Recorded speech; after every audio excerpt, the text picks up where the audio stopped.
So you're hiding $300,000. I could have used that money to buy a house someday.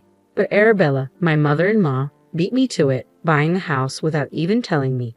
When I confronted Patrick about it, he brushed it off, saying, "Let mom do what she wants. Just forget about it." He started taking her side, which infuriated me beyond measure. I couldn't forgive either of them.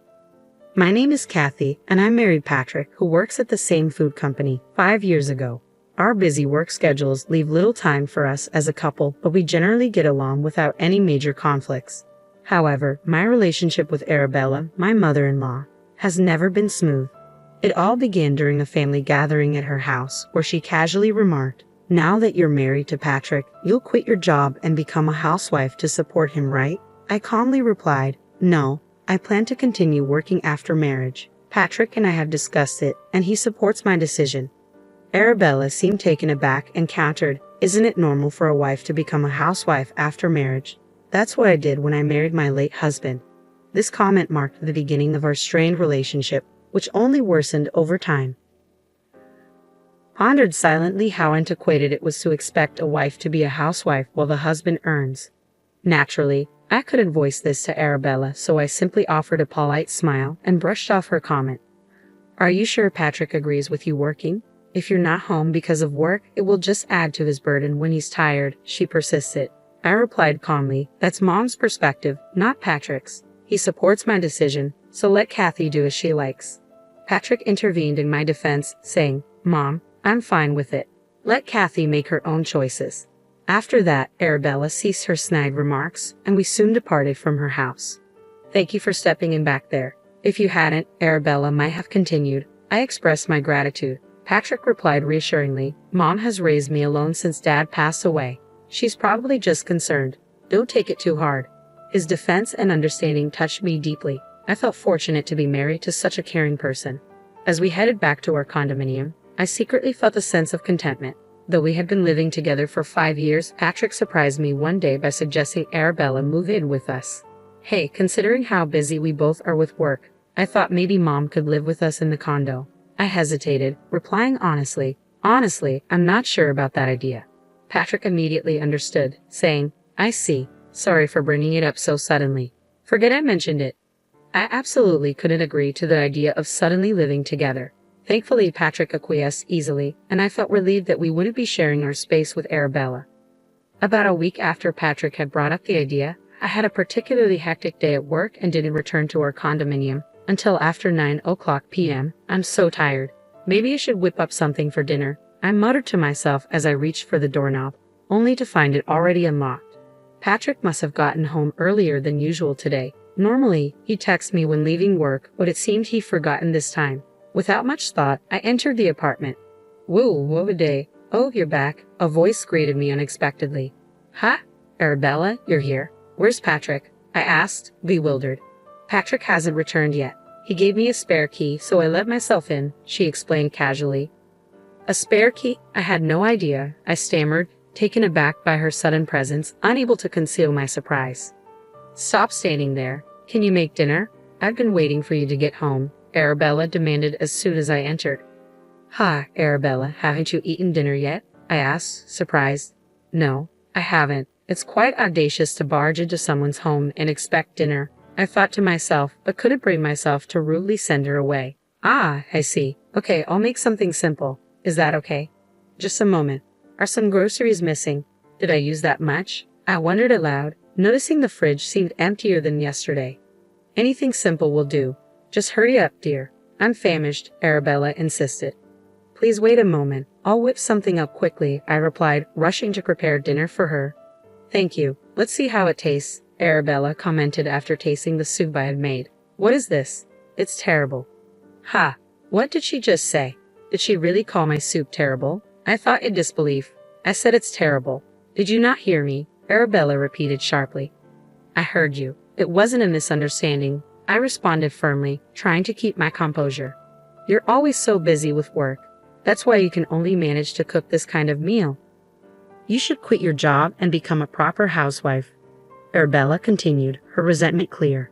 "But Patrick always tells me he loves my cooking. Perhaps he's just trying to please you. Can't you see that?" I retorted, feeling frustrated by her persistent criticism. Arabella continued to make snide remarks for about an hour, expressing her disapproval of my decision to work after marriage. I'll be dropping by occasionally. Make sure you keep the house in order, she concluded before finally leaving. After venting her frustrations, Arabella left my home seemingly relieved. 30 minutes later, Patrick arrived. Hey, did you give Arabella a spare key? I asked. Yeah, I did. Patrick confirmed. Why? I questioned, feeling exasperated. She showed up out of nowhere today, complained about the food I made for her, and then left. It's all right. These things happen, Patrick replied calmly. What kind of response is that? She comes unannounced. It's ridiculous, I retorted. I don't know what else to say. Maybe it was a mistake giving her the key, Patrick admitted. Exactly, and now I'm supposed to tolerate her criticism about the meal I prepared? I exclaimed. This all happened because you gave her that spare key. My words seemed to strike a nerve with Patrick, who suddenly grew angry. Maybe you should have just agreed to have Mom live with us. I'm tired. I'm going to bed. I don't need dinner, he snapped. Am I to blame? Wasn't it you who agreed it was a bad idea? I shot back, feeling hurt by Patrick's unexpected reaction. The following day, and every day after that, Arabella continued to visit our home, criticizing everything from cleanliness to laundry. Enduring her daily complaints might have been bearable on its own. However, a week into Arabella's frequent visits, I noticed something odd. The groceries are disappearing again, and the detergent I had stocked up on is gone too, I remarked, puzzled by the sudden disappearance of household items. Our condominium and Arabella's place were just a 10-minute walk apart. It seemed strange that groceries and everyday essentials were disappearing daily. Reluctantly, I began to suspect Arabella might be sneaking in and taking them. Arabella, have you been taking things from our house? I finally mustered the courage to ask one day when she came over. I hoped it was all a misunderstanding, but her response dashed that hope. Oh, so you found out, Arabella admitted nonchalantly. You can't just take things without asking. These are household supplies and food, I protested. What's the harm? It's my son's house, after all. It's wasteful to let food spoil, especially since you're hardly ever home because of work, she justified, unapologetic. I was taken aback by her audacity. While I understood this was also Patrick's home, her actions felt intrusive and disrespectful. Oh, by the way, I found out about your $300,000 in savings, Arabella continued casually. What? What are you talking about? I have no idea, I exclaimed, shocked by her revelation. You found it on my banking card. I saw the amount when I checked it. You can withdraw money with just the card, right? She asked, as if it was a perfectly reasonable thing to do. Do you know the PIN? You had it written on a note stuck to your banking card, remember? Arabella remarked casually. I messed up. I never thought anyone would look at my banking card, so I was careless, I admitted, feeling shocked and betrayed. That's right. I found the note with the PIN on it, Arabella confirmed, almost amused. I've been wanting to live in a nicer house. This worked out perfectly, she added with a laugh before leaving my house. I couldn't forgive what had happened, Arabella using my money like that to buy a house without my permission. When I confronted Patrick about it, his response was dismissive. Just let Mom do what she wants. Forget about the $300,000, he said casually, as if it were inconsequential that such a large sum had been taken without consent. This mother and son duo are unbelievable, I fumed. At that moment, any remaining affection I had for Patrick evaporated. Feeling deeply betrayed and taken advantage of, I decided it was time to take revenge on both of them. The next day, I invited Arabella over again to confirm if she had indeed used my money to buy a house. Determined to gather solid evidence, I discreetly started the voice recorder on my phone before confronting her. Yesterday, you mentioned using $300,000 for my banking card to buy a new house. Is that true? I asked directly. Yes, it's true. I've already paid the down payment and construction has begun. With your banking card, it's essentially mine, Arabella admitted without hesitation. But having the banking card doesn't mean anything. How do you plan to withdraw the money? I asked Arabella, trying to maintain my composure. Just by pretending to be you and signing? Of course, she replied with a smirk. Arabella, that's illegal. It's theft, I protested, shocked by her brazen admission. Call it what you want. Who would have thought you, who can't even manage household chores properly, had saved up so much? At least you're good for something. That's all. You can have the banking card back. Thanks for having me over today, she said dismissively, brushing off my concerns. I was seething with anger, tempted to grab the card back forcefully, but I held myself back and let her leave. Despite my frustration, I had managed to gather evidence of Arabella taking the banking card from my house. Enjoy it while you can, Arabella, I muttered under my breath. The following day, I called Arabella, devising a plan to lure her back to my house under the guise of settling the issue. Arabella, you can keep the banking card, but you'll need my identification to withdraw any money. I'll handle the withdrawal for you. Can I hold onto the banking card for now? I asked, feigning cooperation. Oh, I didn't realize that. I'll bring you right over. Thanks, Arabella replied eagerly. I informed her of this over the phone, but I had no intention of actually withdrawing $300,000. In this day and age, withdrawing such a large sum without proper identification is impossible. How could she be so naive? She was solely focused on quick money with no regard for the fact that her actions were criminal. Once I retrieved the banking card from Arabella, I wasted no time heading to the police station. I need to report a crime, I said firmly as soon as I arrived. Yes, my mother-in-law took my banking card without permission and was trying to use it to purchase a new house. I explained to the police officer. Wait, not you purchasing. No, not me. My banking card was stolen. I would like to file a report, I clarified firmly.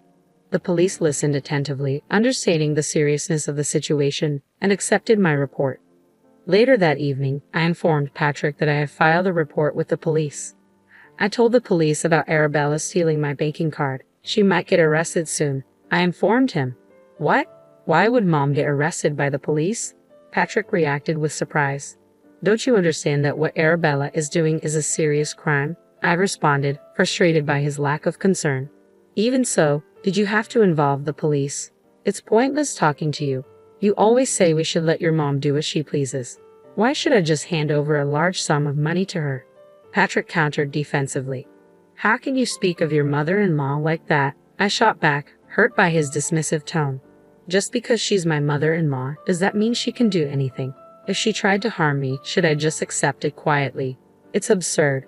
I didn't save up all this time just to hand it over to Bella, I exclaimed in frustration. Well, she's enough of an old hag for sure, Patrick retorted sharply. Hearing his harsh words, I was taken aback. Patrick stormed off to his room. When he returned to the living room, he threw his divorce papers at me. I never expected you to say something like that. Sign this, he demanded, his tone cutting through the air. I never imagined. You always had these papers ready, I responded quietly, stunned by his sudden reaction. Well, if that's how you feel, then so be it. I'm tired of this anyway, being threatened, I said, my voice trembling slightly as I reached for the papers. Patrick seemed surprised by my swift agreement. After signing the papers, I handed them back to him, silently displaying the divorce agreement.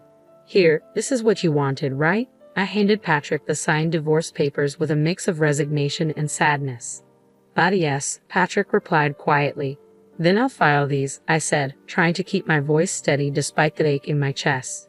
He took the papers without another word, his expression unreadable. After our brief exchange, he hurriedly left the house in the middle of the night. I suspected he went to Arabella's house. 20 minutes later, my phone rang. Hello. What do you want? I answered tersely, not hiding my frustration. It was Patrick on the other end. I told Mom about the police report Kathy filed. Patrick said, his voice tense. Yes, so, I replied sharply, unsure where this conversation was headed. Can you withdraw the report, please? Patrick requested, his tone pleading. What? No way. There's no chance I'm withdrawing it, I exclaimed firmly, resolute in my decision. Regretting it now, fake remorse doesn't change anything. She would do the same thing again, I muttered to myself, feeling betrayed and angry. As expected, Patrick called again shortly after. What now? I don't have anything else to say to you, and I was just about to go to bed, I said wearily, tired of the drama. I'm sorry. I didn't mean any harm, the voice on the other end said softly. It wasn't Patrick, it was Arabella. She was crying and apologizing. But did she really think that would make everything okay? Just because you're crying and apologizing doesn't mean I'm going to forgive you, I retorted, unmoved by her emotional display. And how can you say you didn't mean any harm? You deliberately took my banking card. I continued, frustration evident in my voice. but I really wanted a house. I've been living in an apartment all this time, so you thought it was okay to use someone else's money for that reason. You're really despicable, I added, feeling the weight of her actions. Why should I give my money for such a trivial reason of hers? It's completely incomprehensible, I concluded, disbelief and anger coloring my words. Then you should have asked your son, I replied firmly. My son doesn't have the money. Arabella countered defensively. Yes, I know. Despite our dual income, I manage our household finances. That's why when I saw the $300,000 in your banking card, I was tempted, Arabella confessed. I see. But understanding isn't enough, you realize? I emphasized sternly. Please reflect on your actions in prison. That money was hard-earned long before I married your son. Forgiving you just because you were tempted is unthinkable, I continued, my voice growing colder. I was about to end the call, but Arabella persisted. Wait, I have a request, she pleaded. A request? That's audacious, I remarked skeptically. I already paid the down payment as I mentioned. I used $100,000 of my savings. I can halt construction now. Could you lend me the remaining $300,000? I promise to repay, Arabella proposed desperately. How delusional are you? There's no way I would lend you that money. You not only stole a banking card but also groceries and daily supplies. I can't trust you to repay, I responded firmly, ending the conversation decisively. But what should I do? That's not my problem, Arabella's voice pleaded through the phone. You figure it out, but I can't get a loan at my age, I replied sternly. That's entirely your fault for relying on someone else's money. Ask your son to take out a loan for you, I retorted, a hint of amusement creeping into my voice at Arabella's predicament. I couldn't help but chuckle at the thought of Arabella's panic. I've said everything there is to say. Maybe it's time to hang up the phone now, I stated firmly, ready to end the conversation. Just as I was about to disconnect, Patrick interjected, attempting to continue the conversation. Hey, please, are you going to abandon Mom? Didn't she take care of you? Think of it as repaying a favor, Patrick pleaded desperately. She never took care of me. She always came to my house just to make snide remarks and never helped with housework despite having a spare key. On what basis are you saying she took care of me? I countered sharply, frustration and resentment evident in my voice. Patrick fell silent, unable to respond to my accusation. He spoke out of desperation. Perhaps he hoped appealing to my emotions would convince me to provide assistance. I mused aloud. Well, that's how it is. I won't be providing any assistance. Good luck, I concluded firmly, ending any hope of reconciliation.